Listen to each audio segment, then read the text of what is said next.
கலைஞர் டிவில விரைவில் மீனாட்சி சுந்தரம் அப்படின்ற ஒரு சீரியல் வர இருக்கு. இதுல நடிகர் எஸ்.வி. சேகர் தன்னை விட 30 வயது குறைவான இளம் பெண் ஒருத்தங்களை திருமணம் பண்ற மாதிரி ப்ரோமோல காட்டியிருப்பாங்க. இந்த ப்ரோமோவை பார்த்து பலரும் அதிர்ச்சி தெரிவித்திருந்தாங்க. அதுலயும் குறிப்பாக எஸ்.வி. சேகரை திருமணம் செய்து கொள்ளும் அந்த பெண் ரோல்ல நடித்திருக்கும் சோபனா எப்படி இதுல நடிக்க ஒப்புக்கொண்டாங்க அப்படின்னு நிறைய பேர் கேள்வி எழுப்ப ஆரம்பிச்சிருக்காங்க. இந்த நிலையில அந்த சர்ச்சைக்கு நடிகை சோபனாவே இப்ப பதில் சொல்லியிருக்காங்க. என்ன அப்படின்னா, இது ஒரு சர்ச்சையான கதை தான், ஆனால் நடிப்புல கொஞ்சம் எக்ஸ்ப்ளோர் பண்ணலாமே அப்படின்னு சொல்லி நான் அதை ஒத்துக்கிட்டேன். ஒரே விதமான ரோல்ல நடிக்க வேணும் அப்படின்றது என்னுடைய ஆசை கிடையாது. பல விதமான ரோல்களை நடிக்கலாம், அதுதான் என்னுடைய ஆசை.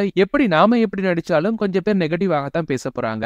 அப்படி நெகட்டிவ் வந்தாலும் அதை வாங்கிக்கலாம், தப்பு கிடையாது அப்படின்னு அவங்க சொல்லியிருக்காங்க. மேலும் என்ன சொல்லியிருக்காங்க அப்படின்னா, அந்த ப்ரோமோவை பார்த்துட்டு என் ஃப்ரெண்ட்ஸ் கூட அதிர்ச்சி ஆகிட்டாங்க. முன்பு கூட என்ன ஒரே ரோல்ல நடிக்கிற, வேற வேற கதாபாத்திரங்களை நடி அப்படின்னு சொன்னவங்களே இதை பார்த்துட்டு ஷாக் ஆகி எனக்கு கால் பண்ணி பேசியிருந்தாங்க. இப்பதான் நான் வித்தியாசமா நடிக்கிறேன், சோ கண்டிப்பா இனி வரும் காலங்களையும் இந்த மாதிரியான டிஃபரெண்ட் ரோல்ல நான் நடிப்பேன் அப்படின்ற மாதிரி அவங்க சொல்லியிருக்காங்க. இப்ப அவங்க சொன்ன அந்த வீடியோ தான் பார்த்தோம் அப்படின்னா இப்ப சமூக வலைதளங்கள்ல வைரல் ஆயிட்டு இருக்கு.